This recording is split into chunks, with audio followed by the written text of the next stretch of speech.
సిద్దిపేట జిల్లా బెజ్జంకి మండలం పాపాయపల్లిలో ఛత్రపతి శివాజీ మహారాజ్ జయంతి వేడుకలు ఆర్య సంక్షేమం ఆధ్వర్యంలో ఘనంగా నిర్వహించబడ్డాయి.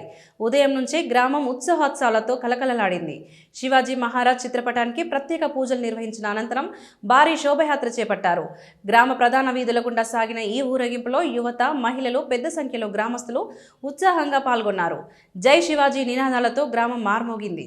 ప్రజాప్రతినిధులు, వివిధ రాజకీయ పార్టీల నాయకులు శివాజీ విగ్రహానికి పూలమాలలు వేసి ఘన నివాళులు అర్పించారు. దేశ స్వాతంత్రం, ధర్మ పరిరక్షణ కోసం శివాజీ మహారాజు చేసిన త్యాగాలు, పరాక్రమం తరతరాలకు స్ఫూర్తిదాయకమని వారు పేర్కొన్నారు.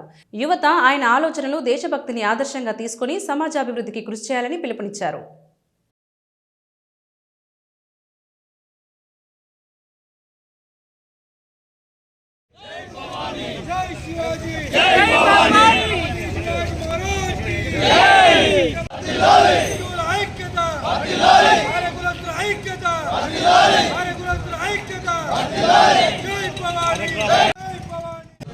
ఏదైతే ఛత్రపతి శివాజీ 396వ జన్మదినం సందర్భంగా మన బెజ్జంకి మండల కేంద్రంలో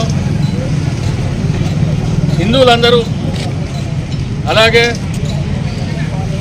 ఛత్రపతి వారసులు అందరం కలిసి ఇక్కడ విజయోత్సవాలు చేసుకోవడం జరిగింది. ఎందుకంటే ఆయన మన భారతదేశానికి హిందువుల ఐక్యత కొరకు ఎనలేని సేవ చేశారు. వారికి ఇవాళ ప్రగాఢ సానుభూతి.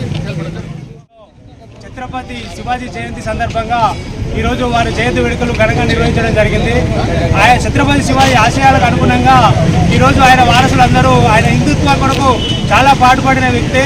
ఆయన జయంతి సందర్భంగా ఈరోజు ఘనంగా నిర్వహించినందుకు ప్రతి ఒక్కరికి పేరు పేరున హృదయపూర్వక ధన్యవాదాలు తెలియజేయడం. వారి ఆశయాలకు అనుగుణంగా మన యువత ఆశయాలకు అనుగుణంగా ఉండాలని కోరుకుంటూ జన్మదిన శుభాకాంక్షలు వచ్చిన ప్రతి ఒక్కరికి ధన్యవాదాలు తెలియజేస్తాం. అందరికీ కూడా తెలుసు, మహారాష్ట్రానికి పేరు తెచ్చినటువంటి మరాఠా సంస్థానాన్ని స్థాపించినటువంటి శివాజీ మహారాజు యొక్క ఆశయము, అతని యొక్క జీవిత చరిత్రను ప్రతి ఒక్కరూ తెలుసుకోవాల్సిన అవసరం ఉన్నది. ఎందుకంటే ఇలా శివాజీని వివిధ రూపాలుగా వర్గీకరిస్తారు, కానీ శివాజీ ఇలా అన్ని మతాల పట్ల, అన్ని కులాల పట్ల ఒక సామరస్యంతో ముందుకు నడిపించినటువంటి ఔరంగజేబు అంటే పెద్ద యోధులను గడగడలాడించినటువంటి శివాజీ మహారాజును